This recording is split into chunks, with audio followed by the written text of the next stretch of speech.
Bien, bueno, hoy vamos a empezar a ver autenticación, que es la forma de controlar con quién estamos comunicados de forma remota, donde no hay un contacto físico, no vemos quién es, lo hacemos a través de la red. Entonces, uno de los objetivos de la criptografía justamente es tener una seguridad de quién es nuestro interlocutor remoto. Y a eso se trata el tema de hoy. Así que vamos a arrancar con eso. Bueno, en general, en todo mecanismo de autenticación intervienen dos entidades, un verificador y un pretendiente.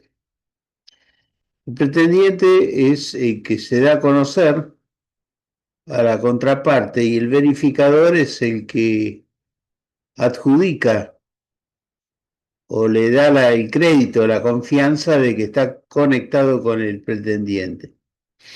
A veces la autenticación es mutua, ¿no? Entonces se intercambian los roles. Pero es normal que el mecanismo de autenticación trabaje con estos dos tipos de entidades de este tipo. En general lo que busca el verificador es que convencerse que el pretendiente tiene algún componente secreto que él conoce, pero de alguna manera quiere una prueba de que el pretendiente está en poder de ese secreto. Y eso justamente es lo que conocemos como autenticación de entidades, verificación de identidades. Y esto está vinculado también a la autenticación de lo que sean firmas digitales, mensajes o protocolos de intercambio de clave. Queda claro de que esto es fundamental para todo tráfico de transacciones por Internet.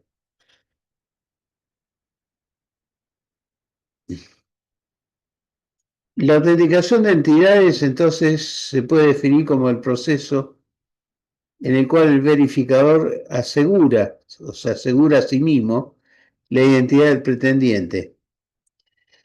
Y lo hace adquiriendo evidencia de la contraparte. Hay mecanismos de autenticación débil, fuerte y de conocimiento cero. Hoy día se manejan estos tres tipos de autenticación a través de Internet y justamente lo que vamos a tratar de ver hoy es cuáles son esos mecanismos, ¿no? ¿Qué significa autenticación débil, autenticación fuerte o prueba de conocimiento cero? Muy bien. Los objetivos de cualquier protocolo de identificación se refiere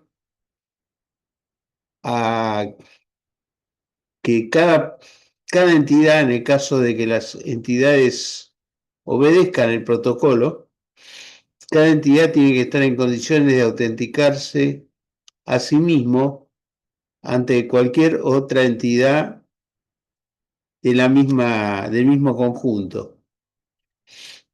Y esto equivale a que digamos, el verificador completa el protocolo aceptando la identidad de A. Hay dos temas que hay que considerar. Primero, el de la transferibilidad de identidades. El verificador no puede rehusar un intercambio de identificación como para poder impersonarse ante un tercero. Es decir, el verificador, por lo menos el verificador honesto, no va a usar esa información de autenticación de un tercero para impersonarse como él. Y la probabilidad de que una entidad distinta del que está pretendiendo ser y que completa el protocolo convenza a B que se trata de A es despreciable. O sea, la impersonalización en un protocolo que no sea legal, que no sea legítima, tiene que ser de muy baja chance de ocurrir. O sea, tan pequeña que no parece tener ninguna significación práctica, que no se puede identificar. Eso siempre en un ambiente de honestidad. Por supuesto que esto no siempre es así y en caso de fraude se presentan muchas veces eh, entidades que se hacen pasar por terceros. Así que hay que tener bastante cuidado con el uso de estos protocolos. Obviamente los protocolos se dividen en estas tres categorías que les mencioné. Bueno, la posibilidad de fraude, entonces, permanece, sigue siendo válida, aunque se registre un gran número de autenticaciones previas. El adversario, o sea, también tiene que ser válida si el adversario ya ha participado en ejecuciones previas del protocolo ante A o B. O sea, que cualquier persona que ingrese en contacto con una entidad A o B, por más que haya participado previamente en otras autenticaciones, en el momento de hacerlo no puede repetir la historia que se cumplió previamente. Y por último, es posible de que en un sistema haya instancias múltiples del protocolo de autenticación, todas en paralelo. Un protocolo de autenticación siempre ocurre en tiempo real, en el cual ambos actores están interactuando online, ¿no? O sea que esto no es diferido, sino que es una autenticación, un protocolo que siempre se cumple en línea.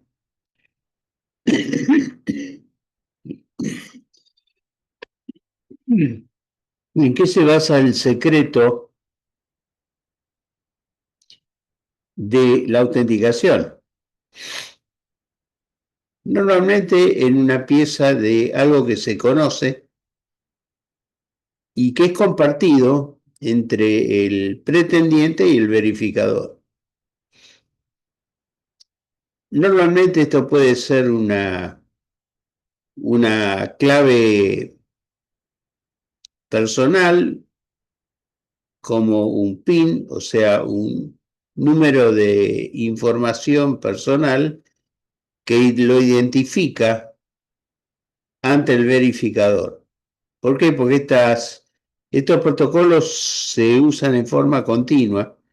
Por ejemplo, donde el verificador siempre es el mismo y el pretendiente simplemente larga el mismo protocolo en forma continua a lo largo del tiempo. Por ejemplo, los clientes de un banco. Muy bien, entonces pueden ser claves secretas, a veces hay claves privadas, cuyo conocimiento se demuestra en unos protocolos especiales que vamos a ver un poquito más adelante. Eso es algo conocido. También acá pueden incluirse las contraseñas o password. O sea, cuando uno ingresa con un usuario y contraseña, de alguna manera esos dos componentes pueden ser ocultos, por lo menos uno tiene que ser secreto, uno tiene que ser absolutamente secreto, y compartido con el verificador. El verificador lo que hace es controlar que está recibiendo el usuario y contraseña correcto para dar por aprobada la identidad de la entidad que se está conectando. Después se le puede agregar un segundo, eso es lo que sería el primer factor, ¿no? Algo conocido. Se le puede agregar un segundo factor que se refiere a algo que se posee, o sea, el pretendiente posee algún tipo de dispositivo físico que puede llegar a exhibir en un momento dado para garantizar de que su usuario y contraseña sean las que le corresponden. Profe, eso sería como un doble factor, ¿no es cierto? Algo conocido con algo que tengo, ¿no? Por Este, ejemplo, algo, por una eso, usuario y contraseña con un doble factor. por eso lo llamo segundo factor. Cuando empecé a hablar dije eso. Primer factor es algo conocido. Segundo factor, algo poseído. Si eso es una autenticación de dos factores. Entonces ahí tenemos, puede ser un pendrive, una smart card, puede ser un token, o sea, un número generado con algún sistema, etcétera. Pero siempre es algo que se posee y que el poseedor no comparte con el resto, de tal manera de que lo poseído es individual para cada persona o entidad. A veces son entidades, no tienen por qué ser personas, puede ser una placa de red que se está autenticando con un segundo factor. O sea, puede ser un sistema automático, no necesita ser una persona. ¿Eso cómo sería, profe? Como una placa de red se autentifica sola. Y porque tiene, por ejemplo, una placa que esté conectado con un sistema que tenga cierta inteligencia y que recurra a una memoria asociada a la placa. Entonces lo que hace la memoria consulta un generador OTP o generador de One Time Password, que genera una password de uso único, y esa es la que manda al verificador. Sería un servidor, ¿no? El verificador. Y el verificador comparte el sistema. Para esa persona posee un sistema de verificación individual para cada persona. Entonces no necesita estar comunicado con una persona, sino que puede ser un sistema automático que simplemente recurre a una memoria de la cual saca un numerito, un token, que se lo manda al servidor, el servidor recalcula el token, compara y da por aprobada la identidad de la plaqueta con la cual está conectada, ¿no? Eso sería autenticación de dos factores con una entidad física, no con una persona. Y por último, la identificación puede basarse en una característica física o personal, en general biométrico, digamos, del pretendiente. Bueno, ahí entran, por supuesto, las huellas digitales, que es lo clásico, patrón de retina, fonogramas, firma manuscrita, DNA, que es una cosa excepcional, geometría facial, etcétera, iris, patrones de iris, etcétera. Y esto es lo que se agrupa como técnica biométrica, ¿no? En general. Así que este sería el tercer factor. Aunque a veces al tercer factor se lo llama algún tipo de variabilidad que incluye el componente poseído, o sea, el segundo factor, agrega algo adicional que lo hace más difícil de fraguar, o sea, es más difícil de impersonalizar a un tercero porque no solamente aporta el usuario contraseña, sino que aporta algo poseído, pero ese algo poseído lo modifica de forma aleatoria, de tal manera que el servidor o digamos, el verificador lo puede rastrear, puede seguir ese mecanismo y que hace que aparezca ahí un tercer componente, vamos a decir así, del segundo factor. Pero en general, cuando hablamos de autenticación de tres factores, nos referimos a biometría.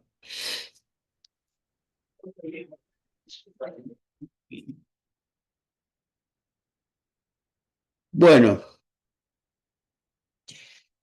por supuesto que todos conocemos las aplicaciones, pero de autenticación, pero vamos a repasarlas. Eh, en general, el acceso a determinados servicios de computación requiere autenticación, ya sea de acceso local o remoto, por ejemplo, en los cajeros automáticos, donde normalmente nos identificamos con dos factores: una tarjeta, una Smart Card, una tarjeta inteligente y un PIN. Ahí aparece el primer y segundo factor de autenticación. Pero esto en general se puede aplicar a permisos de comunicaciones, acceso a programas, o sea, en general a todo lo que sean servicios. Entonces, nosotros hablamos de autenticación por servicio o también para acceder a determinados servicios en la nube, no solamente a recursos físicos locales, sino a recursos distribuidos en la nube. La computación en la nube es un tema que ha tenido bastante auge últimamente y cada vez se hace mayor. Bien, lo más básico que hay es la autenticación con un factor que es el usuario y password.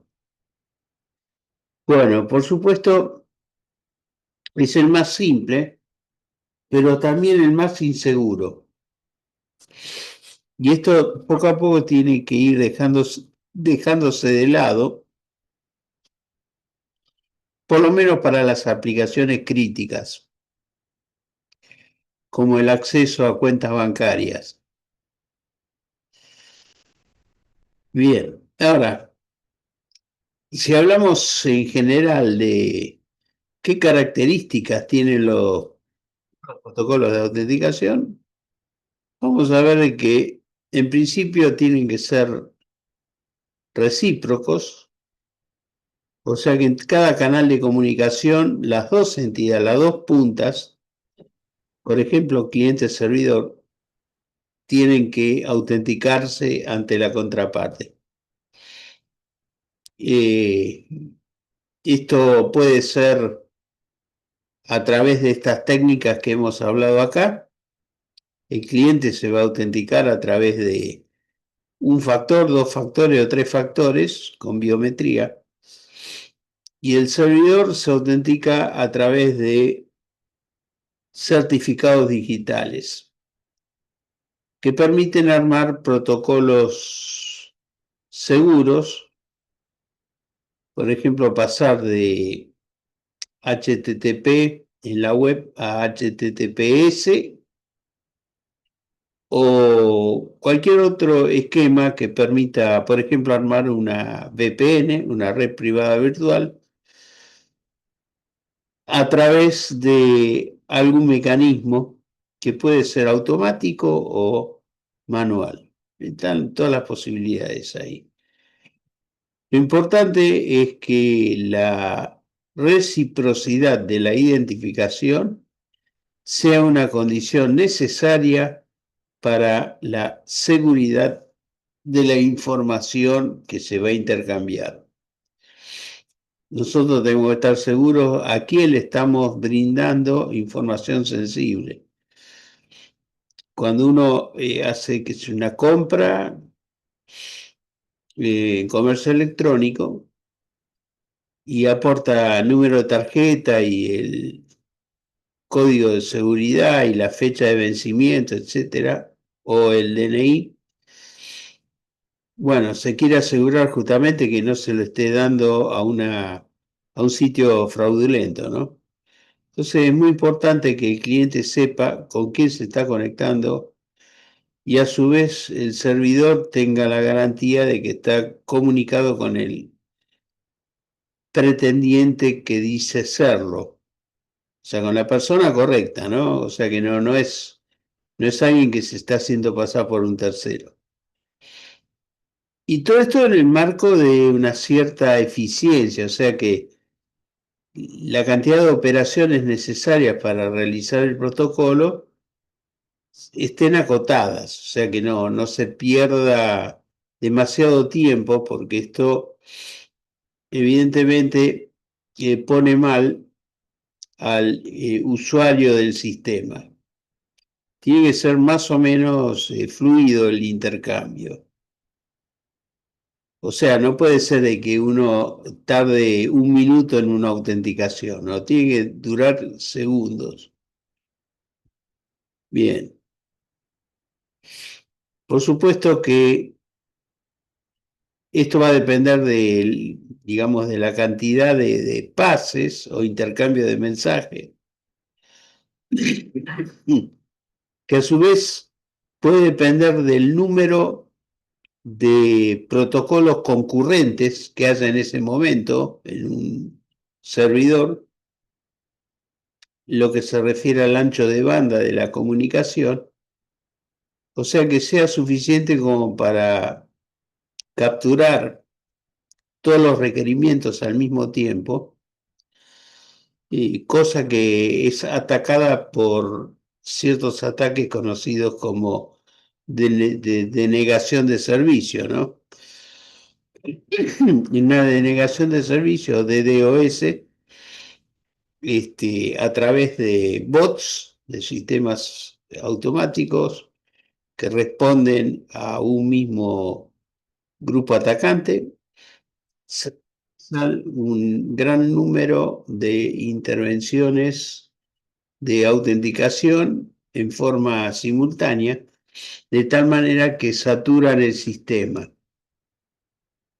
Y lógicamente que eso involucra a todas las partes legítimas que se quieren comunicar, que van a ver que los tiempos de autenticación exceden todo lo que sea razonable. Después, ocurre a veces, pero eso no es, digamos, no es lo normal, ¿no? Pero a veces interviene en una autenticación una tercer parte de confianza, lo que se conoce como TTP, por las siglas en inglés, tercer parte de confianza, en carácter de centro de distribución de claves. El centro de distribución de claves o otorgamiento de tickets en línea se hacen para permitir el uso de un servicio en forma controlada. O sea, una vez autenticada la persona, el resultado de eso es recibir un ticket que le permite operar. El ticket, lógicamente, es un ticket virtual, ¿no? No es que va a recibir un papel, sino que es un ticket virtual que le otorga el acceso a determinados servicios durante un cierto tiempo. Si excede el tiempo, automáticamente el servicio se bloquea. Es lo que pasa habitualmente con los home banking, ¿no? Uno se mete, hace una transacción en el home banking, quiere hacer una segunda transacción, pero se toma 2 minutos para resolver y le vence el tiempo otorgado en ese ticket. Entonces se corta el servicio. Hay que reiniciar. Bueno, Esa tercera parte de confianza en un ambiente PKI, o sea, de infraestructura de clave pública, se refiere a una autoridad certificante. La autoridad certificante es la que garantiza que los certificados digitales que están en juego sean válidos. Normalmente en un ambiente cliente-servidor, el servidor posee sus certificados digitales, o sea, posee un certificado, un X509, como se lo conoce en la jerga, que le permite que cualquier persona pueda controlar si la sesión HTTPS que está transcurriendo en su conexión con el servidor, si es legítimo o no. ¿Qué hace el certificado?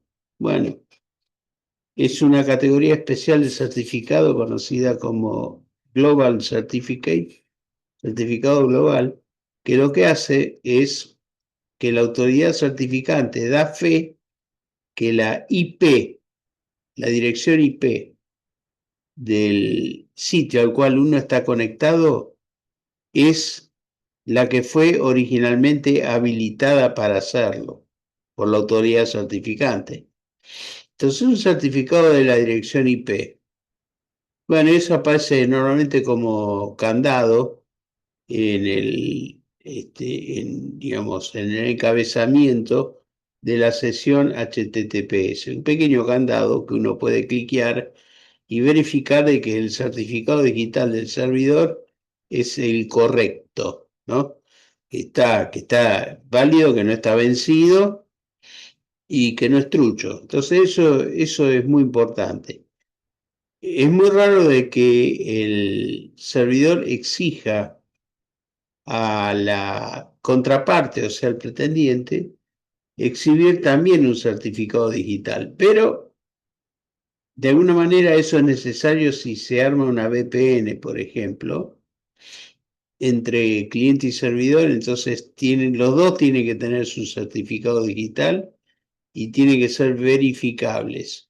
Por supuesto, con una autoridad certificante reconocida por ambos. Muy bien.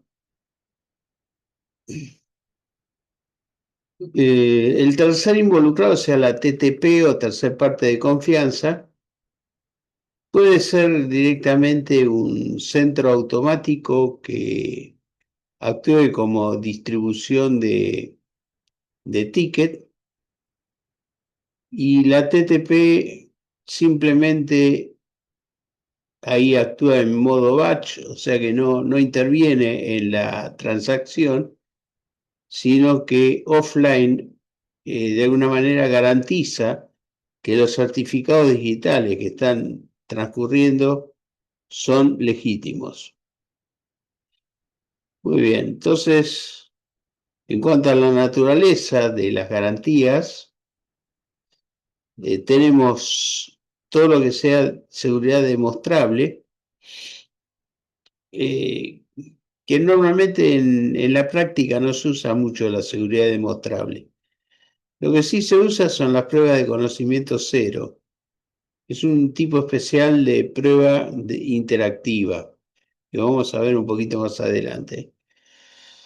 Después, los almacenamientos de todos los secretos necesarios para que se cumplan los protocolos de identificación incluyen los contenedores usados para el almacenamiento, que bueno, pueden ser memorias de lectura solo o pueden ser memorias reusables, de grabación reusable, o pueden ser sistemas generadores de números pseudo aleatorios, conocidos como token, que pueden residir en distintos dispositivos. Los dispositivos pueden ser físicos o generarse online. Eso depende. Por ejemplo, hay aplicaciones en los celulares que generan estos tokens, que son necesarios para completar la autenticación. Por ejemplo, el Google Authenticator y el Authenticator de Microsoft. Son dos ejemplos de sistemas generadores de token en la cual interviene algún tipo de secreto que posee el pretendiente y que comparte con el verificador, que muchas veces el propio pretendiente no conoce ese secreto, porque de alguna manera está hardcodeado en su sistema al momento de instalarse la aplicación. Sin embargo, hay una pieza de información ahí adentro que es controlada por el verificador para seguir la secuencia de números aleatorios generados por esos autenticadores por token. Bueno, esto es lo que está usando hoy día la mayoría de los home banking. Bueno, dijimos que la forma más débil de autenticarse es el uso de usuario y contraseña. Usuario y contraseña es algo que hoy día debería dejarse de lado porque tiene un montón de problemas. ¿Hay alguna forma de fortificarlo a través de lo que se conoce como gestores de contraseñas? Gestor de contraseña es un sistema que permite generar contraseñas fuertes sin necesidad de que el usuario las memorice. Simplemente se almacenan en el sistema con una clave maestra. Esas pueden estar residentes en el disco rígido o pueden estar residentes en un pendrive, en una unidad USB, memoria USB u otro dispositivo físico.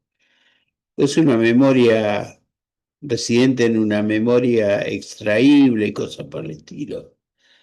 En general, se usa esto con residencia de contenedores en el propio disco rígido o memoria SSD eventualmente del pretendiente. Lo tiene o en el celular o en su notebook o en su PC, donde sea. ¿Y qué es la contraseña? Bueno, es una cadena con una serie de caracteres que normalmente la elige el usuario y que en general, si la elige el usuario, va a ser fácil de memorizar.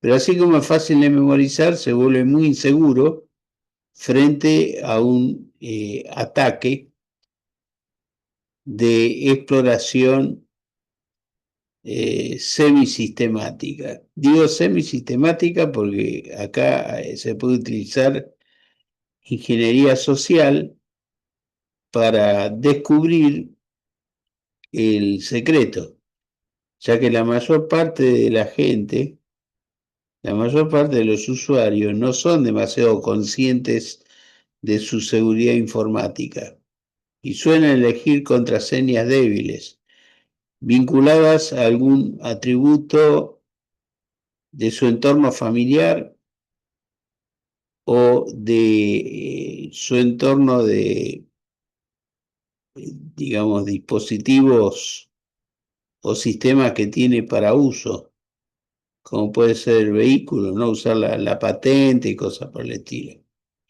Entonces hay ataques de diccionario que permiten en forma automática ir recorriendo el conjunto de palabras clave más frecuentes y de esa manera encontrar la llave que permita reemplazar la contraseña por algo que hayamos encontrado. en este ataque. Así que esto es muy desaconsejable, salvo que se usen muchos caracteres y una riqueza de vocabulario adecuada.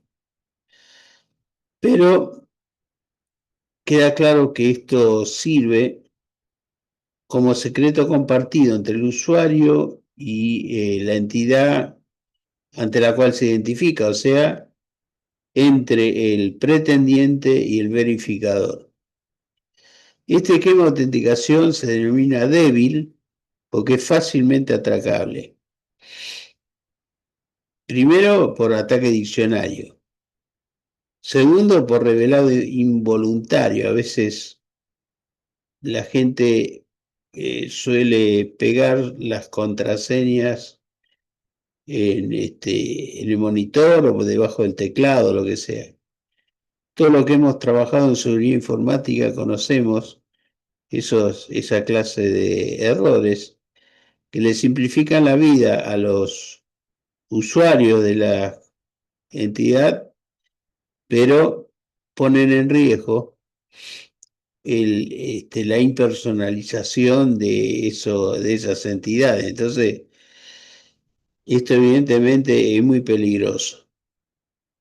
Aparte, hay espionaje online, hay determinados monitores de teclado, conocidos como keyloggers, que permiten registrar y transmitir eventualmente todo lo que uno tipea en el teclado. Bueno, por supuesto, hay otros más triviales como espiar sobre el hombro. Eso normalmente se elimina con el uso de asteriscos en vez de la graficación de los caracteres en el monitor. Y ataques al almacenamiento del lado verificador, que es un poquito más sofisticado y difícil, pero puede ser que el servidor quede atacado, que ha pasado muchas veces, y que se descubra su archivo de contraseña de sus clientes. Entonces, este tema es bastante complicado. La mejor forma de solucionar esto, la forma más eficiente, es usar un gestor, como KeePass, por ejemplo. Bueno, hay muchos, ¿no? Gratuitos o pagos, hay de todo un poco. Y uno puede manejar 300, 400 contraseñas diferentes, todas fuertes, y no hace falta memorizarlas. Simplemente tenemos que tener conectado la unidad USB correspondiente donde tenemos cargado ese gestor, entregar la contraseña maestra de apertura, que es una sola, entonces hay que acordarse una sola contraseña fuerte, y se entra en el sistema y están todas las contraseñas almacenadas. Generalmente los gestores reconocen automáticamente el sitio en el cual nos estamos conectando e incluso permiten anticipar la introducción de contraseña, cosa que hacen en forma automática. Cuando entramos en un sitio, automáticamente proveen el usuario y contraseña. No es muy recomendable el uso de los gestores incluidos en los browsers. O sea, que sé yo, en Google Chrome tiene la facilidad de almacenar contraseñas de cualquier tipo para sus distintas páginas que estamos visitando, pero digamos, ahí hay una brecha potencial en el caso de que seamos atacados, ¿no es cierto? Porque alguien que tenga un acceso, por ejemplo, a todas las contraseñas almacenadas, por ejemplo, en Google,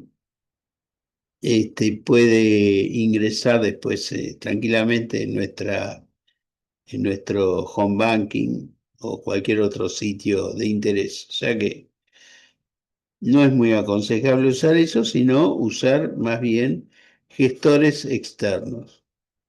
No almacenar en los browsers las contraseñas. Profe, ¿tiene un gestor que nos recomiende para probar? Bueno, yo hace años que utilizo Roboform, que es un gestor muy bueno, muy seguro, pero es pago. No importa, yo lo pago con alegría porque es excelente como trabaja. Pero hay gestores gratuitos, ¿no es cierto? Si ustedes googlean, van a ver de que hay, incluso se publican los benchmarks de distintos gestores, eh, y hay una comparación. Esto cada vez surgen nuevos gestores, o sea que hay que investigar un poquito en la web y tratar de buscar benchmark, o sea, estudios comparativos con los pros y contras de distintos gestores gratuitos, y siempre hay alguno recomendado en una página seria, ¿no? Que haga estos benchmark. Bueno, todo depende. Yo uso un RoboForm portátil que almacena la información en un pendrive, cosa que donde voy yo inserto el pendrive y recupero contraseña de cualquier sitio y uso contraseñas fuertes exclusivamente. Ahora, si uno vive del lado del peligro, esta placa nos recuerda qué es lo que pasa cuando nos atacan por fuerza bruta las contraseñas. Esto es del año 22, pero no varió significativamente. Es más o menos igual ahora. Y acá se ve qué es lo que pasa cuando se usan solamente números. Por ejemplo, usar cuatro dígitos, o sea, un PIN clásico, es sumamente inseguro. Dice que esto prácticamente es instantáneo, se quiebra en forma instantánea. Recién ganamos seguridad si uno utiliza, por ejemplo, algo mucho más seguro es usar mezcla de caracteres, o sea, números, minúsculas, mayúsculas y minúsculas, números, mayúsculas y minúsculas, números, mayúsculas, minúsculas y símbolos, o sea, caracteres especiales, que son los que dan más seguridad. Entonces, en un ataque de fuerza bruta, por ejemplo, con 10 caracteres de la categoría máxima, llevaría 5 meses de ataque, que también, digamos, está en la banda peligrosa, todavía está en rojo. Hay que ir más abajo, y en las contraseñas seguras, uno utiliza de 15 o más caracteres. Ahí sí el ataque de fuerza bruta se vuelve muy difícil. Pero bueno, todo depende del nivel de seguridad que queremos adquirir. Y desde ya no usar ninguna cosa manual ni memorizable. No usar contraseñas memorizables. Siempre manejarse con un gestor. Por peor que sea el gestor, siempre va a ser mejor que la generación de una contraseña larga pero memorizable, porque esa seguro que va a ser atacable.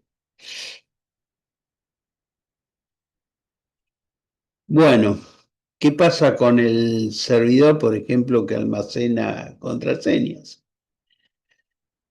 Bueno, lógicamente que eso le facilita la vida al servidor en el momento de hacer una autenticación, pero es muy inseguro porque nadie asegura que el servidor ese sea atacado, sea hackeado, y que se recupere ese archivo. Ya ha ocurrido infinidad de veces que se han capturado esos archivos de contraseña y después terminan publicadas en la Internet profunda, ¿eh? Incluso pueden vender esa información. O sea que es una práctica que hay que dejar de lado. También el uso de archivos de contraseñas encriptadas con una clave maestra también es algo que hay que dejar de lado. Primero porque dificulta el empleo. ¿Por qué? Porque cada vez que el servidor necesita recuperar una contraseña para compararla con la que está recibiendo, tiene que desencriptar ese archivo y cosas por el estilo. Tiene que borrarlos de memoria para que no haya un ataque residual contra las memorias, etcétera. O sea que tampoco funciona bien cuando se maneja un número considerable, por ejemplo, 10.000 contraseñas o 50.000 contraseñas. Un banco, un home banking, puede manejar tranquilamente 500.000 contraseñas. Imagínense en que esto se vuelve prácticamente ingobernable el uso de un archivo encriptado.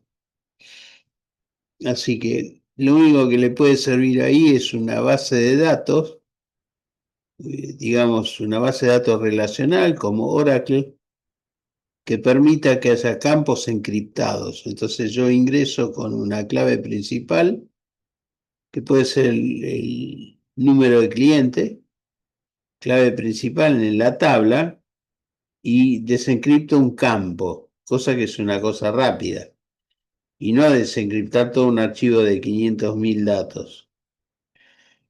Bueno, la primera solución que se encontró para fortificar el almacenamiento de claves es, en vez de almacenar contraseñas,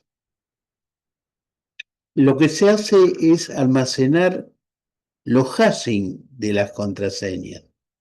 Primero que el hashing tiene una cantidad limitada de bits, o sea que se hace más eficiente la recuperación y el almacenamiento. Y el hashing, si es un hashing criptográficamente seguro, nos ofrece garantía de preimagen. O sea que nosotros no podemos recuperar la contraseña original, sino solamente el hashing de esa contraseña. Si aparte de eso no identificamos cuál es el cliente al cual le corresponde cada hashing, entonces ese archivo se vuelve bastante seguro porque el atacante no sabe cuál es el hashing que le corresponde al cliente que quiere atacar. Bueno, entonces el usuario cuando ingresa su contraseña se le calcula el hashing correspondiente y se lo compara contra el valor almacenado. Por supuesto que esa búsqueda puede ser indexada o no. Depende cómo esté armada la tabla. Y bueno, eso como es una especie de función de una vía que impide que a partir del hashing se pueda recuperar la contraseña que lo origina. Este es el esquema de autenticación Unix, por ejemplo, que emplea esto. El pretendiente ingresa una password. De la password se calcula un índice, tal vez a través del usuario o de un número de pretendiente, y de ahí recupera el hashing de la password.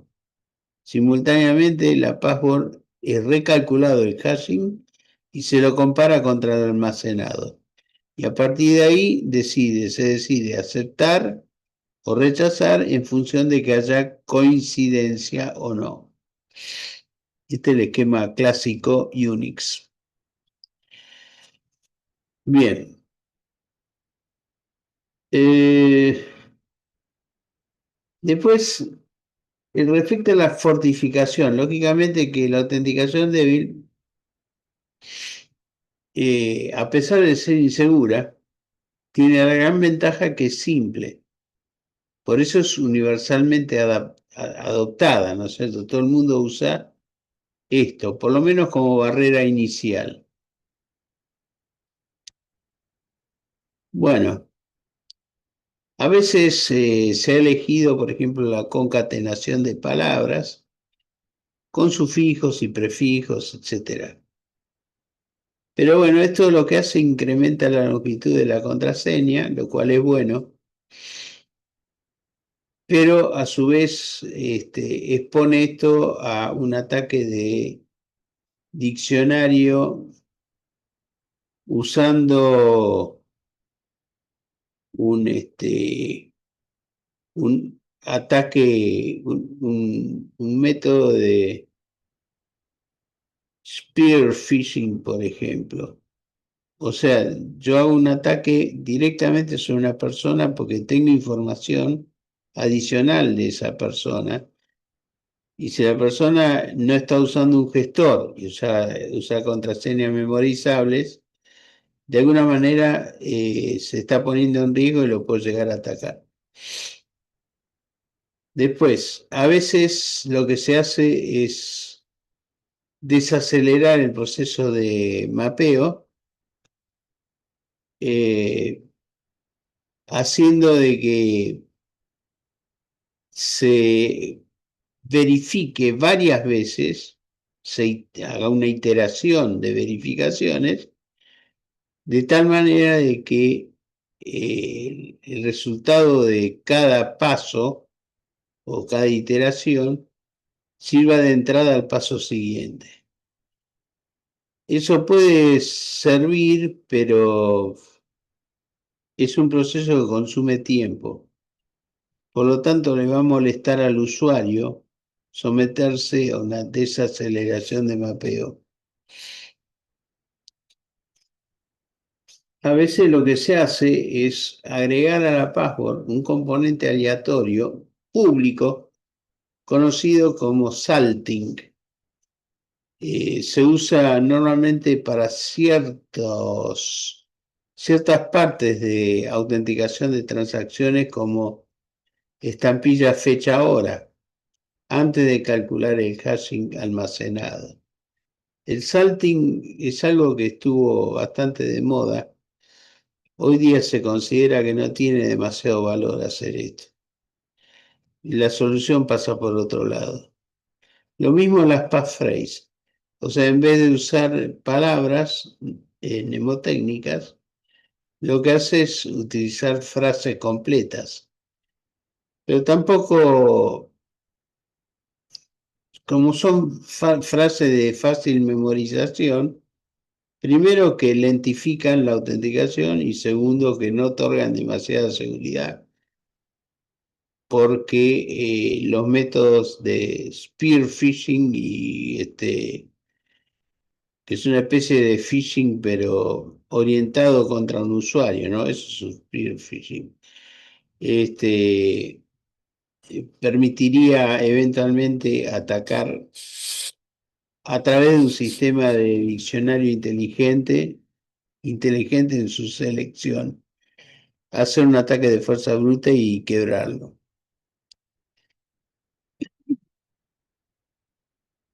Bueno, el problema de las password fijas, el principal problema que tiene la password, cualquiera sea, por más que sea aleatoria, es que las passwords son reusables en general. O sea, el componente secreto en el usuario password, ya sea el usuario o la contraseña, se le impone un cambio a lo largo del tiempo que puede tener una validez de, qué sé yo, de 6 meses o un año, depende del sitio, donde se obliga al usuario a cambiar la contraseña. Y es una buena práctica, ¿no? pero durante el lapso en el cual está vigente, un atacante simplemente puede capturar, si captura una contraseña de ese tipo, la puede utilizar para impersonalizarse. Bueno, esos son los riesgos de la autenticación débil, ¿no? La forma de evitar esto es o usar salting o mejor aún pasar a contraseñas de uso único, ¿eh? O sea, en esencia, autenticación por token. Eso evidentemente es muchísimo mejor que un esquema de password fija porque implica de que hay un dinamismo que le impide a un atacante hacer un replay, o sea, volver a utilizar una contraseña que haya capturado. Bueno, los pines y todo lo que se utilice habitualmente en los cajeros automáticos, que son pines de 4 números, evidentemente son fáciles de atacar. La única ventaja es de que las ATM no tienen un teclado donde uno puede ingresar más de un pin sin que al tercer intento fallido se bloquee la tarjeta. Entonces, la defensa que hay ahí es controlar el número de intentos fallidos y al tercer ingreso con la tarjeta del banco, si ingresa mal el PIN, la tarjeta automáticamente queda retenida, con lo cual el atacante pierde la posibilidad de emplearlo. Bueno, se intentó mejorar el sistema agregando a los pines una terna de letras, pero eso duró poco tiempo, en realidad no se empleó demasiado, porque le complicaba la vida al usuario. Es como que tenía que agregar a su pin memorizado la combinación de letras, la terna de letras correspondiente como para poder acceder al servicio. Eso le complica la vida al usuario, así que eso no funciona bien. Y por último, y tampoco da demasiada seguridad, ¿no? Por último, también se empleó el sistema de tarjeta de coordenadas. Eso previo a la aparición de los tokens o la autenticación de password de uso único. La tarjeta coordenada, bueno, no sé si alguno la llegó a utilizar, pero daban coordenadas de fila a columna y había que introducir el contenido de esa celda. Por supuesto que las tarjetas de coordenadas tenían una composición aleatoria que era compartida con el sitio verificador, un servidor.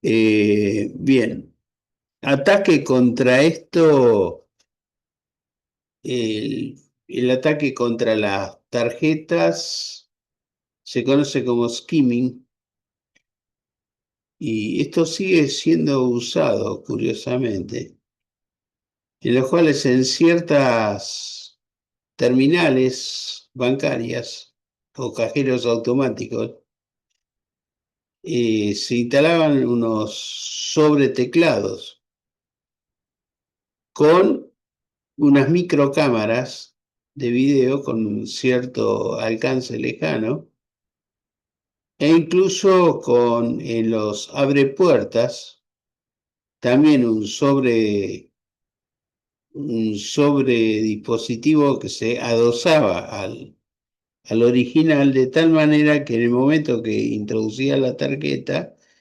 capturaba parte de la información en la banda magnética. Bueno, esto por suerte se solucionó totalmente mediante el uso de tarjetas inteligentes, en los cuales Cada tarjeta tiene integrado un chip, o sea, una pieza de información de firmware que es que está a prueba de lectura y de apertura física, ¿no es cierto? O sea que no se puede recuperar información, solamente sirve para lectura. Y son los cajeros, hoy día sacan la información básica, no la tienen registrada en ninguna banda magnética, sino que la información está directamente en firmware a través de ese chip. Y esto evidentemente impide hacer una duplicación de tarjeta. Por eso hoy día prácticamente desapareció del mercado de los atacantes la posibilidad de duplicar tarjetas. No se pueden duplicar, porque no pueden duplicar el contenido de ese firmware que no es accesible a la lectura. Solamente la puede leer un dispositivo que sea capaz de leerlo y que normalmente la poseen los bancos y normalmente estos sistemas son absolutamente blindados, ¿no? O sea que no se puede entrar ahí adentro en una tarjeta inteligente. Bueno, eso terminó prácticamente con el negocio de skimming, que fue muy popular hace 10 o 15 años atrás. Así que creo que acá termina todo lo que podemos decir acerca de la autenticación débil. Vamos a hablar ahora del segundo escalón de autenticación, conocido como autenticación fuerte. La Profe, sí, disculpe, ¿puedo consultarle sobre las notas del parcial? Así queda en la llamada grabada, después lo pueden ver los chicos. sí, está bien, la consulta está bien, pero a mí me parece impropio meterlo en el medio de una clase. O Ah, sea, dice que mejor al final. un diálogo final. Estoy dando la clase. Bueno, bueno, esperamos al final de la clase. Totalmente diferente de la consulta que estás haciendo. ¿Cómo, profe? Mira, yo en tu lugar no hubiera hecho, porque ¿Lo significa que escucho? no entiendo lo que estoy Sí, sí, diciendo. sí. ¿Yo? Pues si pueden cortar los micrófonos, se los voy a agradecer. A mí me parece impropio eso. No puedes interrumpir una clase para pedir eso. Ahora, cuando termine la clase, me decís, por favor, ¿puede distribuir las notas? Sí, cómo no, con mucho gusto. No tengo ningún problema y lo voy a hacer cuando termine la clase. Pero no lo voy a hacer en el medio de la clase. ¿Por qué acá? No, está bien, gracias, profe. Al final de la clase no hay problema. ¿No? No escuché, o no entendí, mejor dicho, qué es lo que dijiste. Que está bien, al final de la clase no hay problema. Sí, a mí me parece que no tenés que interrumpir la clase para pedir eso. Yo no lo hubiera hecho. Está claro, no sé si soy yo que soy loco, pero a mí no se me hubiera ocurrido interrumpir a un profesor en una clase para pedirle que me diga la hora, más o menos. No tiene nada que ver eso, una cosa con la otra. Estamos hablando de autenticación. ¿Qué tiene que ver eso con la nota de parcial? Ahora, vos tenés, por supuesto, te agradezco cualquier intervención tuya que sea alguna aclaración sobre el tema que estamos tratando. Si me querés consultar algo de autenticación, bienvenido sea. Pero el otro me parece totalmente extemporáneo, fuera de tiempo. No sé si queda claro eso. Sí, profe, clarísimo. Bien, entonces sigamos adelante. Autenticación fuerte. Justamente salimos de la autenticación débil y entramos en lo que es la autenticación fuerte, que justamente fue diseñada para contrarrestar las debilidades que hemos expuesto hasta este momento. Básicamente hay dos mecanismos de autenticación fuerte. La autenticación fuerte de dos factores y autenticación fuerte de tres factores. Es lo que se usa habitualmente. A la cual en la segunda categoría incluimos la autenticación biométrica. Lógicamente están diseñadas para que la autenticación que se realiza entre entidades tenga más seguridad que el simple uso de un usuario y contraseña, ¿no? Que de ya, cuando uno dice yo tengo un sitio asegurado con usuario y contraseña, es autenticación débil, automáticamente eso es débil. Hay que pasar una autenticación fuerte si uno quiere tener más seguridad. Bueno, entonces vamos a seguir adelante con este tema. Esta evolución natural hace de que la autenticación por usuario y contraseña sea reemplazada a través de un intercambio de desafío-respuesta o del uso de una one-time password, o sea, una password de uso única. Eso sí es autenticación de dos factores que ofrece mucho más seguridad. A veces los intercambios de desafío-respuesta se refieren a una comunicación a través de un medio alternativo. Por ejemplo, yo puedo estar autenticándome en un sitio web y me mandan un SMS con un número o me dicen, mando una información, un número a través de correo electrónico registrado, o a veces me exigen conectarme con un generador OTP tipo Authenticator, Google Authenticator o Microsoft Authenticator, o a veces sistemas propietarios, todo depende. Depende de cómo se realice, pero normalmente lo que se hace es no quedarse con la autenticación débil, sino pedir una información adicional, que hoy día es tradicional en todos los servicios bancarios, hacer una autenticación fuerte cada vez que se hace una transacción crítica, como puede ser una extracción de una cuenta bancaria, una transferencia. Entonces, para transferencias de bajo costo no hay una autenticación fuerte, pero cuando uno hace una transferencia de coste elevado, siempre se le asocia hoy día o algún tipo de autenticación fuerte. Muy bien, entonces vamos para este lado, la autenticación fuerte. Lo primero que se puso en marcha es el uso de contraseñas descartables o de uso único. Esas contraseñas de uso único se conocen genéricamente como OTP, One Time Password, que son contraseñas de uso único, pero que no son totalmente aleatorias, sino que son generadas a través de un sistema generador OTP. De tal manera que generan una cadena de números.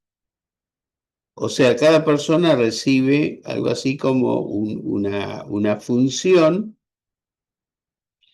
generadora de una cadena de contraseñas. Eso se sincroniza entre el usuario y entre el pretendiente y el verificador, están sincronizados de tal manera de que lo que genere el pretendiente lo verifica el verificador.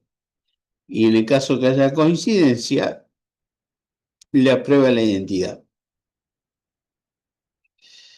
Bueno, desde ya que la lista compartida de password tipo tarjeta de coordenadas es algo que se dejó de usar, ¿no? Directamente. Eso no corre más. La password secuencia actualizada es normalmente lo que está hoy día en los generadores de token. El token justamente es la contraseña de uso único, es el OTP que se utiliza para verificar a dos puntas la identidad del que la generó. Y también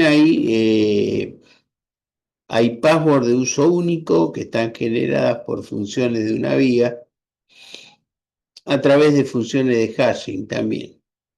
Bueno, esos son casos especiales, ¿no? En realidad, la que se usa hoy día más en prácticamente la totalidad de los generadores de token es el mecanismo DOS, passwords secuencialmente actualizadas, donde cada una es derivada de una clave generada por la anterior. Eso es lo habitual. Bueno, acá hay un protocolo de una función de esa categoría 2, en la cual hay un mecanismo generalmente es una función que es común a todos los usuarios. Lo único que se varía es la semilla, o sea, el secreto inicial de lo que va a tener para cada individuo tanto el servidor como el usuario. O sea que esto es individual. La semilla es individual, pero el método es común a todos y se genera a través de hashing sucesivos, donde cada hashing genera un OTP de alguna manera por alguna función de truncamiento. Se generan, qué sé yo, 6 dígitos o 4 dígitos. Generalmente son 6. Se generan 6 dígitos en forma aleatoria, a veces son más, pero lo habitual son 6. Y eso se informa, o eso le informa el pretendiente que lo genera al servidor, que también lo genera por su lado, porque comparte la semilla del usuario correspondiente. Entonces lo identifica porque le está tirando el mismo número que calculó el servidor y el cliente están generando el mismo OTP. Entonces le da la identidad por correcta, como corresponde. Ahora, ¿qué pasa después? Se reinyecta el último OTP en la función hashing. Entonces hay una función recursiva en el cual cada OTP está vinculado con el anterior a través de una hashing. ¿Por qué funciona bien eso? Porque, como hemos visto, el hashing posee efecto avalancha. Y el efecto avalancha modifica un solo bit en la entrada, se modifican todos los bits a la salida. Bueno, entonces, o por lo menos cambia el 50% de los bits de la salida. Entonces se obtiene un número totalmente diferente y esa secuencia parece ser aleatoria o caótica. Bueno, la ventaja que tiene esto es que si no conocen la semilla, es prácticamente imposible que uno pueda calcular, aunque conozca todos los hashing previos, cuál va a ser el hashing siguiente. Es prácticamente imposible, a menos que posea la semilla inicial, porque no sabe cuál es la cadena correspondiente que le fue asignado a cada usuario. Esta es la seguridad que brindan los tokens. Bien, hoy día no se utiliza el mecanismo LAMPOR como está acá, sino que en vez de calcular hashing hay funciones. Hay funciones de una vía que no son hashings, que hacen exactamente lo mismo, pero por mecanismos diferentes, que normalmente no son hashing tradicionales, ¿no? No es un hashing tipo SHA-2, 256 o SHA-3, 256, no. Acá se trata de funciones de una vía mucho más complejas, que son muy rápidas de calcular, pero que no están estandarizadas de tal manera que no las conoce todo el mundo. Eso es por seguridad. Ahora bien, este no es el único mecanismo.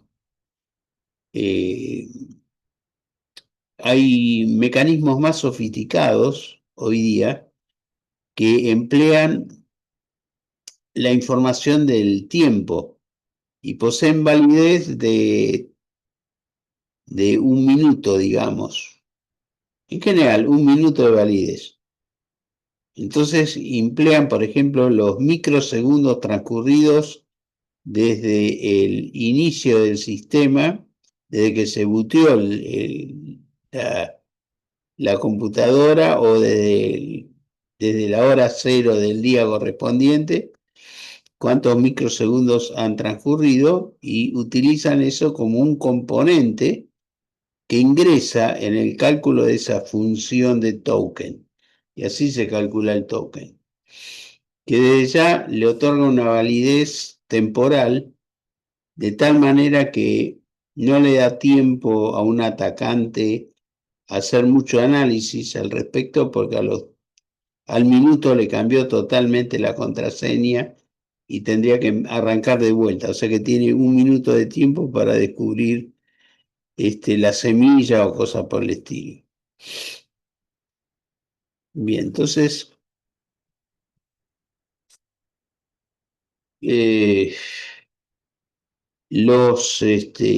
un método alternativo al el cómputo de contraseñas de uso único es el mecanismo de desafío-respuesta. Desafío-respuesta es un mecanismo de autenticación fuerte en el cual un pretendiente le muestra o lo convence al verificador de que está en poder de un cierto secreto sin revelar el mismo. Entonces, esta clase de esquemas transcurren con un mecanismo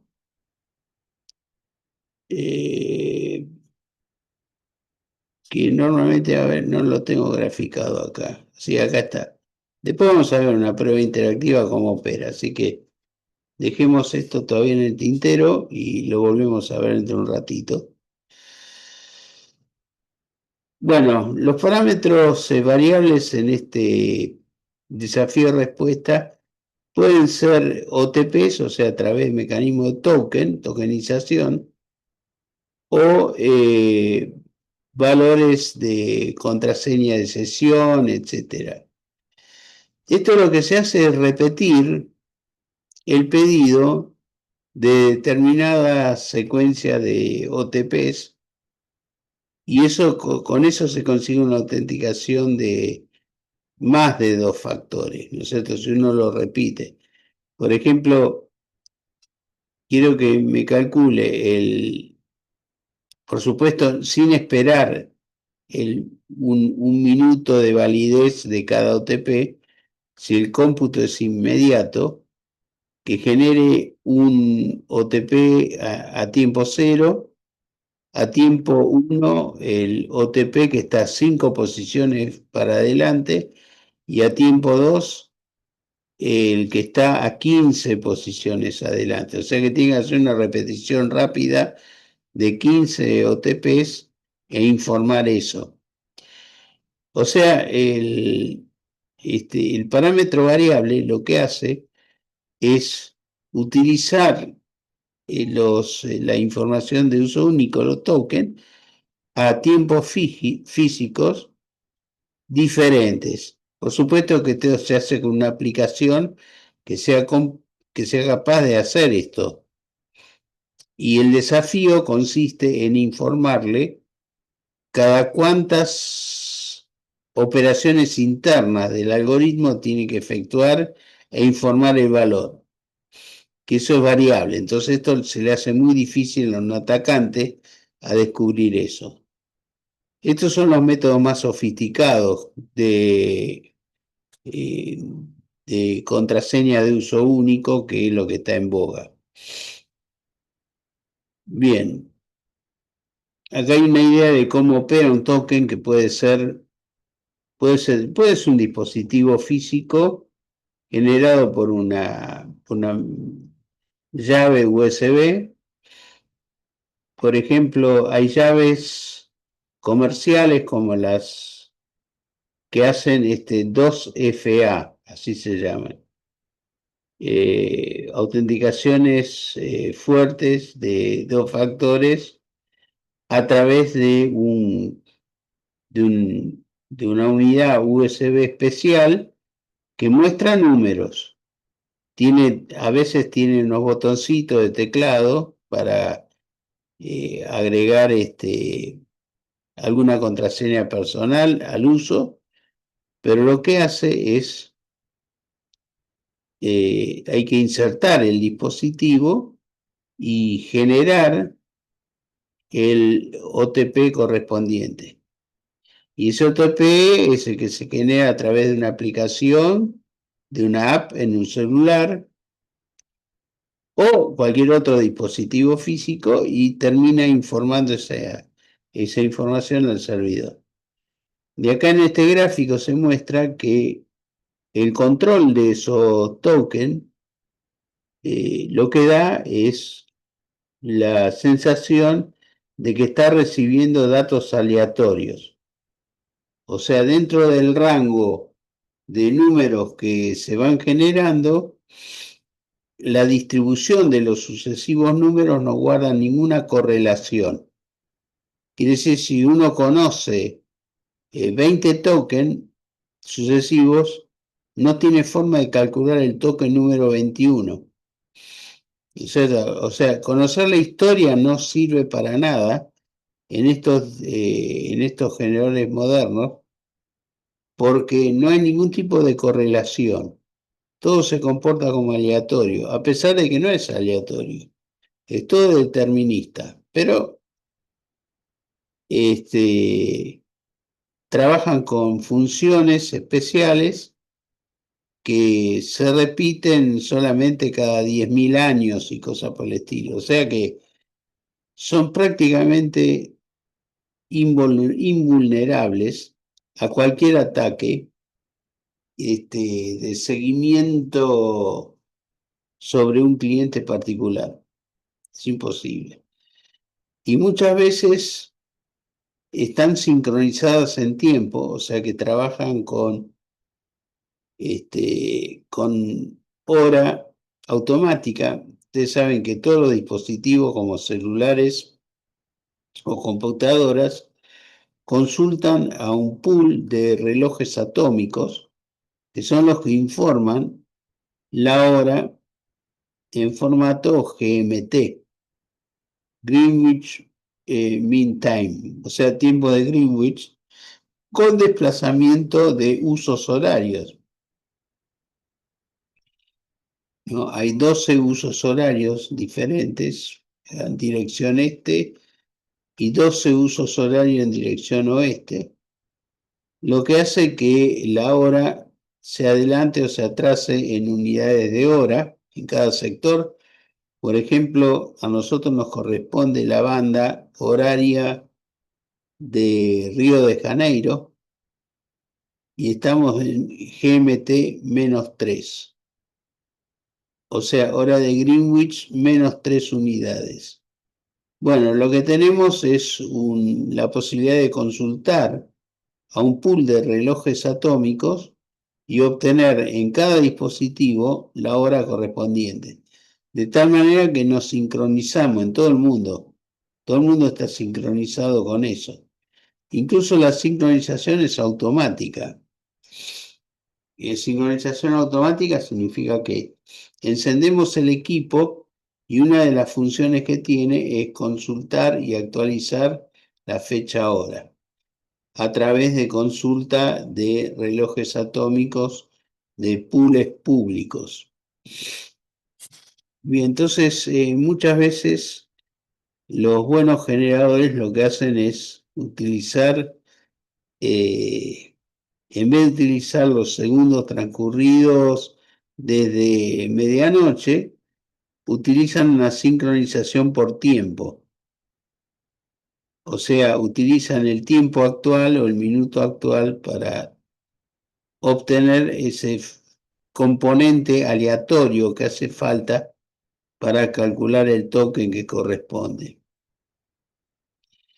Bien, ahora esto, digamos, es todo un capítulo. Hay bastante trabajo sobre esto, pero lo que existe hoy día es bastante bueno, digamos, suficiente como para bloquear intentos de suplantación de identidad. Si uno tiene un sistema de autenticación fuerte mediante generadores token de este tipo, prácticamente se vuelve inatacable. Prácticamente, no teóricamente, pero desde el punto de vista práctico sí. Bien, después existen los llamados esquemas o protocolos de prueba interactiva de los que hemos hablado y que funcionan de la siguiente manera. Tenemos los pretendientes y verificadores. Los dos tienen esquemas, tienen parámetros, ¿no? Por supuesto. En general los parámetros son compartidos, pero son secretos. O sea, el verificador, que normalmente es un servidor, digamos que va a otorgar un servicio, y el pretendiente es un cliente que se acerca al servidor.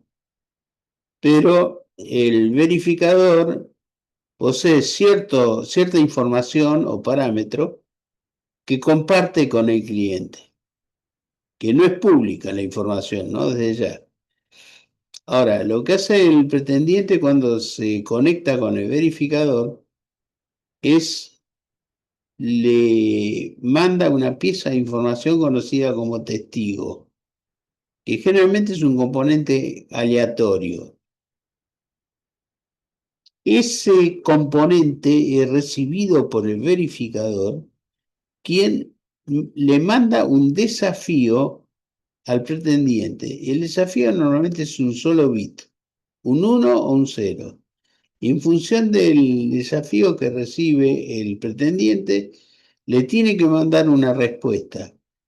Que esa respuesta tiene que ser consistente entre el testigo que mandó inicialmente y el desafío. O sea, es algún tipo de función en la cual interviene el testigo y el desafío. Esa es la respuesta, que por supuesto el verificador controla de que está recibiendo la respuesta correcta al desafío que hizo.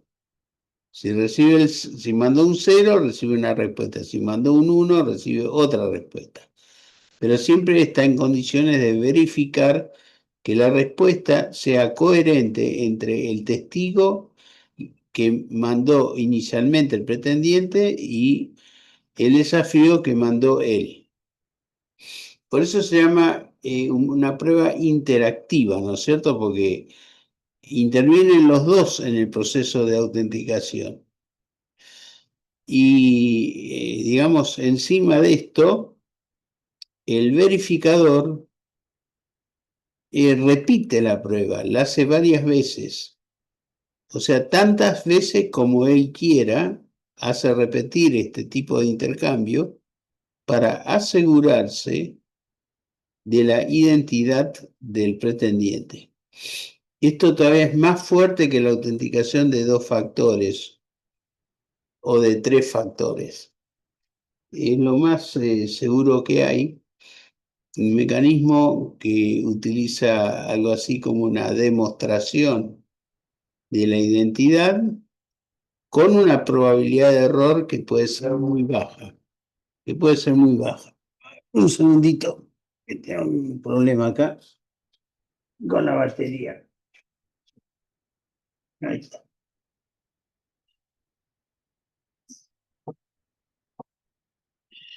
Muy bien. Entonces, corregido el tema de la batería. A ver, ¿qué pasa? A ver, problema de enchufe. Listo. Bien.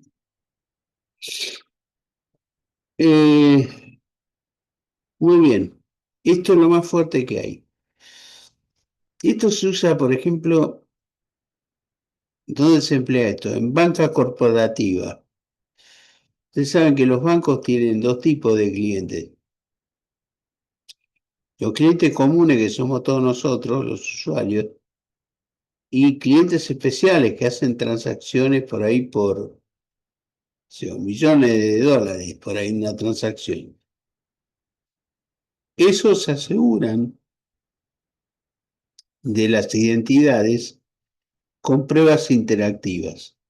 Por eso hay sistemas especiales de autenticación para transacciones de alta seguridad.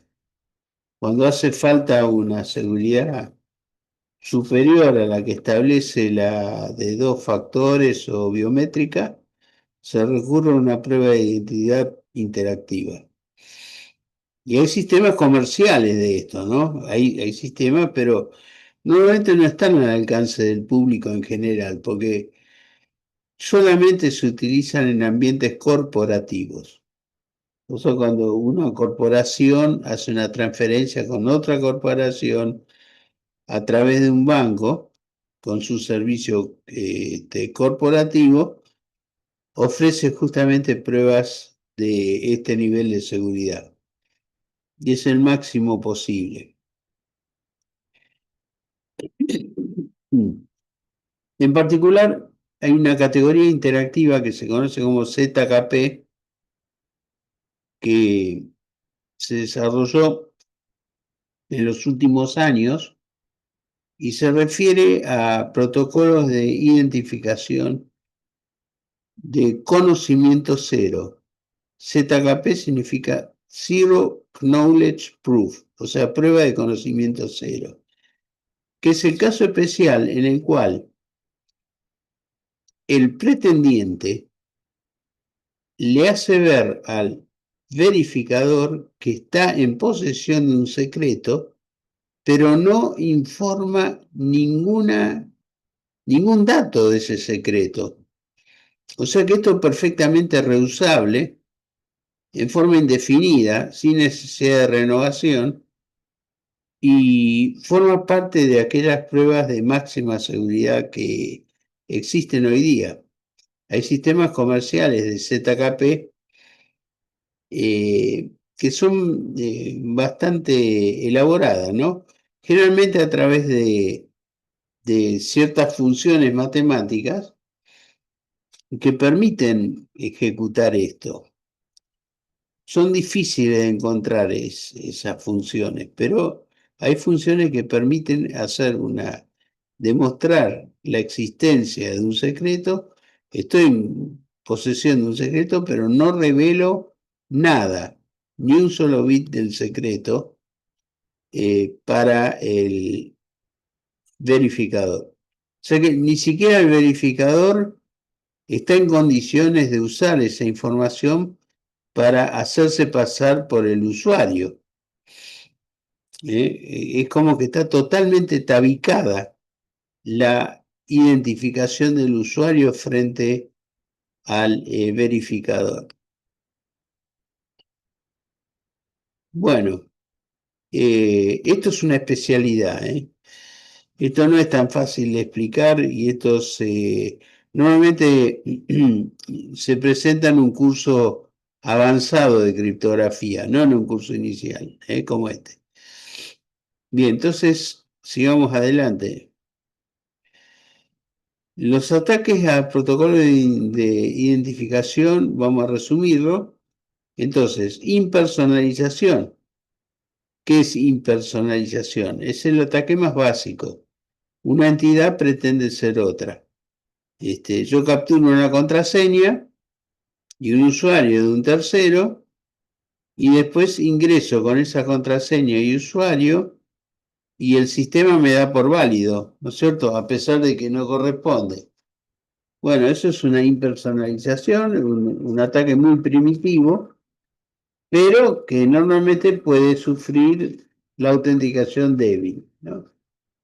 Después, el ataque replay, del cual hablamos, que es repetir un protocolo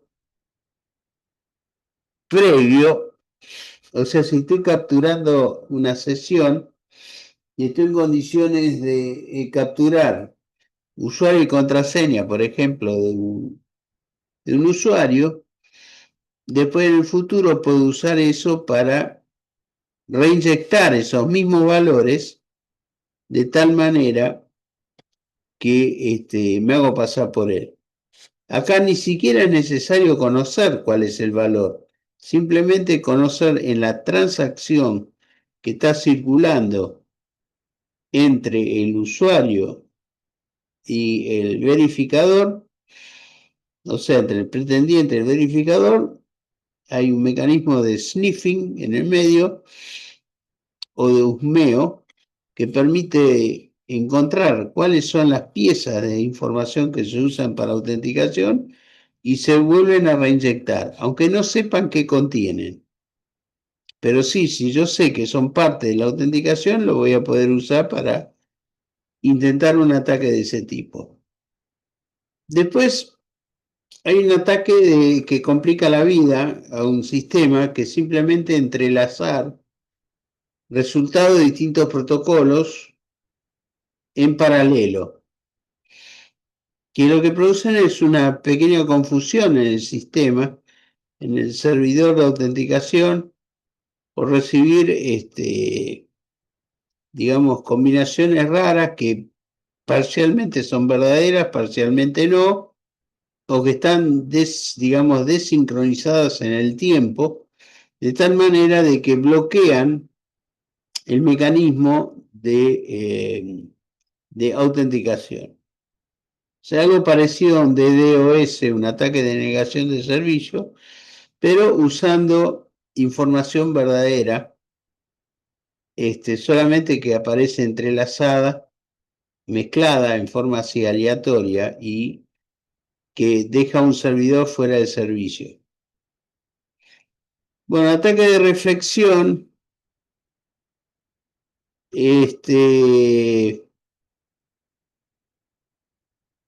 es lo mismo, pero bueno, alguien que esté en posibilidad de capturar las sesiones de autenticación y que las refleje en forma indefinida adentro del mismo canal. Demora forzada, es medio raro, ¿no? Pero bueno, puede ocurrir. Demora forzada, el adversario recibe un mensaje y lo reenvía después de demorarlo.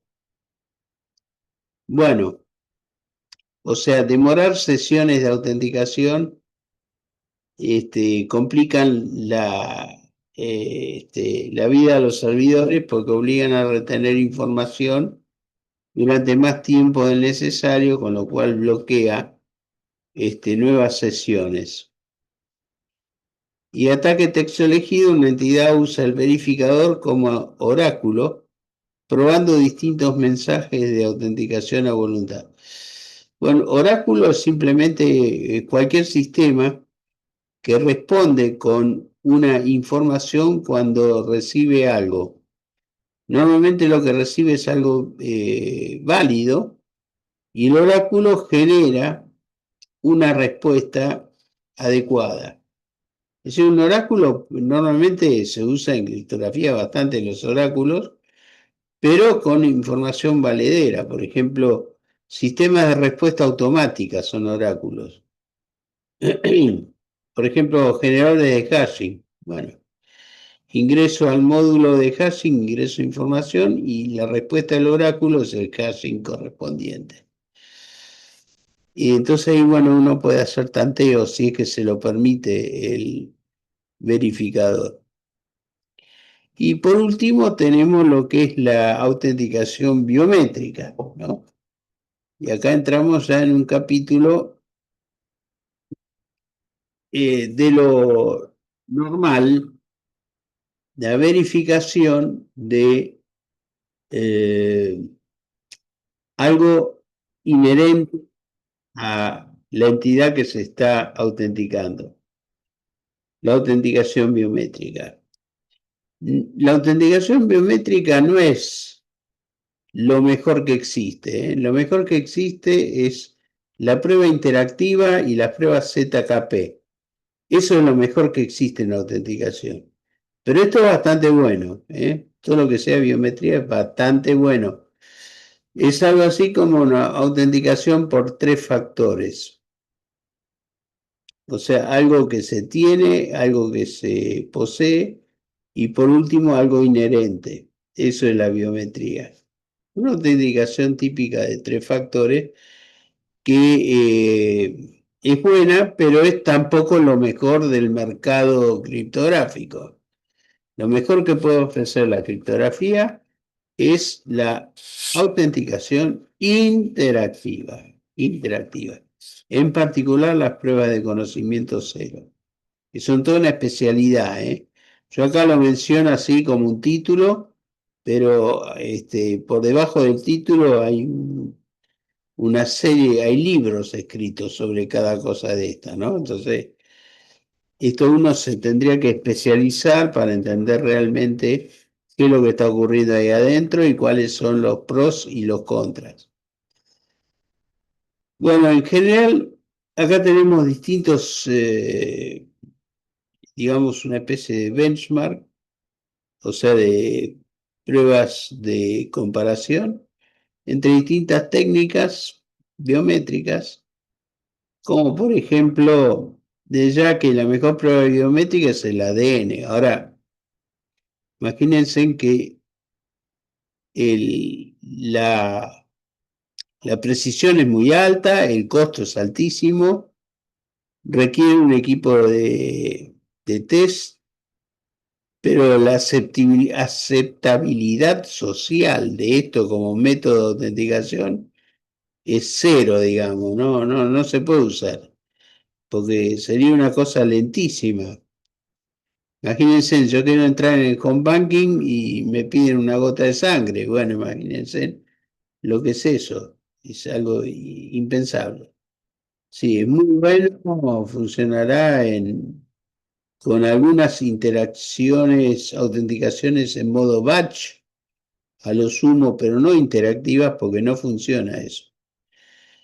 Lo que sí funcionan son el resto de que está mencionado acá como reconocimiento de iris, alta, digamos, alta confiabilidad, con un coste elevado también, que requiere una cámara y un software adecuado, lógicamente, y que tiene una aceptabilidad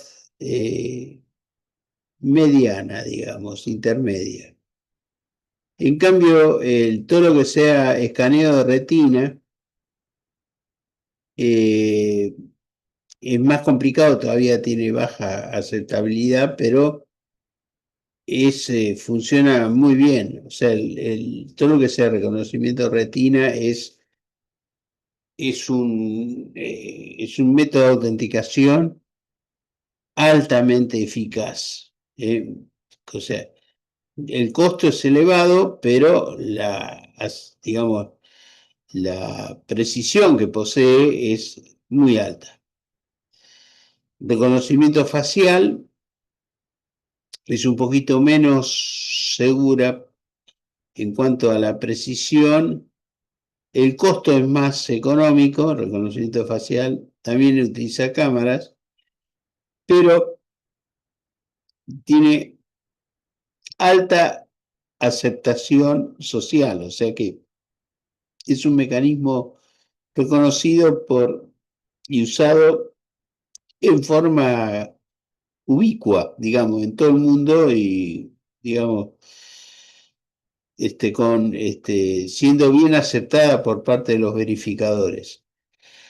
Lo mismo ocurre con el reconocimiento de voz, un sistema que funciona bien.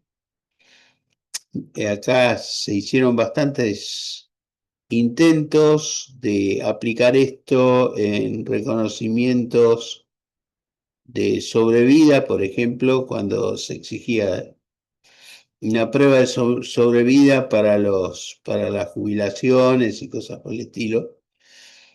Se desarrolló todo un sistema de reconocimiento de voz que después no se puso en marcha por motivos políticos. Finalmente tenemos la geometría de la mano, que requiere un escáner especial, pero tiene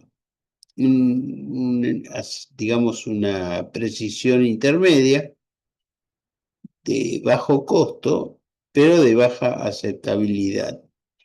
O sea, algo que podría servir, por ejemplo, como abre puerta. Lo mismo ocurre con la huella digital, que tiene una precisión mayor todavía que el reconocimiento de la geometría de mano, un costo intermedio, es un poquito más caro, requiere un escáner y tiene una aceptabilidad social intermedia. Y posiblemente sea el método más económico que van a adoptar las ATM de los bancos en el mecanismo de autenticación de las tarjetas que se introducen. Introducir la tarjeta y simultáneamente el lector de huella, que ya tiene muchos de los cajeros y que permite justamente reconocer la huella digital y en base a eso dar por válida una identidad. Y después hay otros métodos que son especiales, que son simples, son de costo bajo, pero también tienen una precisión relativa, ¿no? Tirando a baja. Es el reconocimiento de firma, la firma hológrafa, ¿no? O sea, ir y firmar en un tablero con un lápiz óptico y un tablero sensible, táctil, que permite registrar la firma.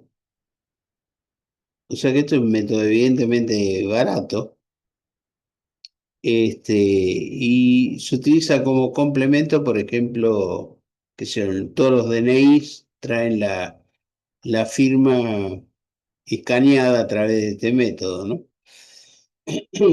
Bueno, eso es algo así como un paneo de la autenticación biométrica en general, que en esta placa, y creo que en la siguiente también, tiene la tecnología con sus beneficios y sus desventajas, ¿no? Acá está aclarado, lo único que está en inglés, yo no lo voy a leer, no tiene ningún sentido que lo lea, así que lo dejamos ahí. Y finalmente, acá tengo una tabla que creo que es la última no, hay otro acá. Otro tipo de comparación, también con lo mismo, sobre huellas digitales, iris facial y mano, ¿no? Bueno, estos sistemas, especialmente el de mano, el de iris y el de la huella digital, son los empleados, por ejemplo, con los sistemas no para el desplazamiento interno, ¿no es cierto? O sea que al pasar de un local a otro, hay que hacer el reconocimiento de huella digital o la facial o el iris o la mano, ¿no? Estos son son los principales dispositivos que se usan como abre puertas. Y acá están las características técnicas explicadas de cada uno, que en el caso que ustedes lo necesiten, van a esta tabla y pueden sacar de ahí. Después acá tenemos en una placa de resumen, que esta es más fácil de leer, los méritos relativos de la autenticación de 2 o 3 factores contra la biometría. Entonces, acá está justamente ventaja y desventaja, pero digamos, esto no va a aportar información nueva respecto a todo lo que hablamos. Lo que sí le puedo decir de que todo esto, autenticación de 2 y 3 factores, incluyendo la biometría como tercer factor, son inferiores al método interactivo. Todo lo que sea interactivo es más seguro todavía, mayor seguridad en la autenticación, especialmente el uso de pruebas de conocimiento cero, que son los de máxima seguridad, hoy día desarrolladas hasta el día de la fecha. Y bueno, y con esto vamos a cerrar la clase y vamos a pasar a hablar un poco del parcial. Ahora sí, es el momento de hacerlo. Bueno, antes de hacer eso, me voy a asegurar de tomar lista, vamos a decir así. Y después le lío la correspondiente calificación, que ha sido buena, ¿eh?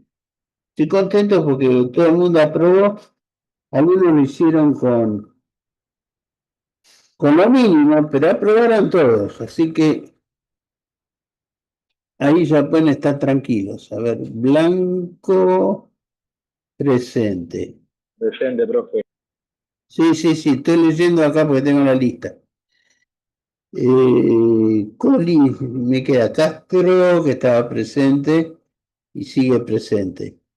Colinas, a ver, ¿dónde está? Ahí está Nahuel. Bien, presente. Muy bien, presente. Rojas, ahí está, presente. Muy bien.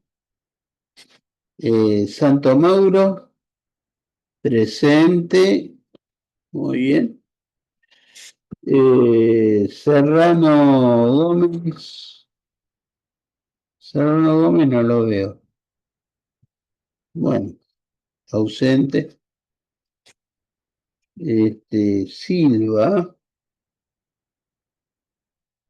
Silva tampoco está presente. Otro ausente. Bueno, tendrá sus problemas. Y Vaca Henry también está ausente. Bien. La calificación obtenida en los parciales es Blanco, un 10. Muy bien, Felicitaciones, Blanco, por esto, realmente. O sea, cuando pongo Bueno, un 10, gracias, profe.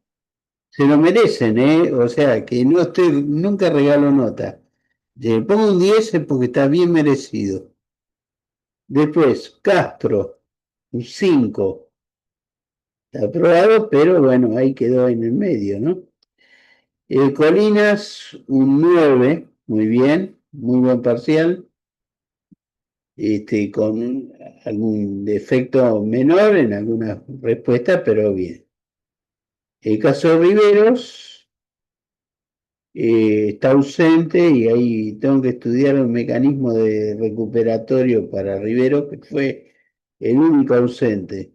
Así que de alguna manera lo vamos a solucionar. Rivero, yo después me comunico con vos por este tema. ¿Eh? Bien, Rojas. Rojas 8, muy bien, bien, buen parcial. Santo Mauro, 9, muy bien, muy bien. muy completo el parcial. O sea, bien justificado, ¿no? Todo está perfecto. Después Serrano, que está ausente en este momento, sacó un 4, o sea que aprueba ahí, pero con lo mínimo. ¿Eh? Y digamos que el 4S mirándolo con cariño, ¿no? Al parcial, porque está ahí muy, muy en el borde. Bien, y Silva, muy bien, 9. Muy bien, lamentablemente está ausente acá, se va a enterar después. Y lo mismo pasa con Henry Vaca, o Vaca Henry, que es el otro 10 del grupo, y está ausente ahora, pero sacó un 10. Realmente mis felicitaciones a los parciales tanto de Vaca como de Blanco, realmente de primera. Así que realmente se ve que aprovecharon, porque no es cuestión de estar presentes, sino también aprovechar los conocimientos. Digamos, también considerando de que el parcial estuvo bien anticipado, ninguna pregunta era de sorpresa, ustedes no se pueden haber sorprendido por ninguna pregunta porque eran todos temas que se trataron en clases, se desarrollaron en clases, así que ahí tuvieron toda la facilidad como para hacerlo bien. Incluso el examen era libro abierto, o sea que tenían posibilidad de consultar apuntes, libros, charlas, lo que sea. Así que bueno, en general yo me llamo contento, digamos, ¿no? De una clase de, de 9 alumnos con buen resultado, ¿no? Todos aprobados. Uno un poquito en el límite, que es el caso de Serrano, pero el resto muy bien, muy bien, muy bien. Así que bueno, eso es todo. Profe, disculpe, Santo Mauro, la molesta. Y le Sí, quería consultar en mi nota, no escuché. 9, Ah, perfecto, gracias. muy bueno, muy buen parcial, muy bien. O sea, lo que sacaron 9 y 10 realmente son parciales de excepción. Y después con alguna falta, o sea, si le pongo 9 o le pongo 8 es porque tenían alguna respuesta que no correspondían o están poniendo cosas que están mal. Pero después está el grupo del medio, y que fue sacando un 5, ¿no es cierto? Que en realidad es uno solo. Y bueno, y después está el border, este caso de Serrano. Y el resto muy bien, muy bien. O sea que cumplieron bien con lo que estaba pedido, así que se pueden llamar contentos, ¿eh? Así que bueno, esas son las calificaciones. No sé si alguno tiene alguna duda al respecto. Yo mentalmente puedo hacer una revisión de los parciales. Si alguno tiene una duda existencial, no tengo problema en mostrarle el parcial correspondiente y después informarle dónde está el error.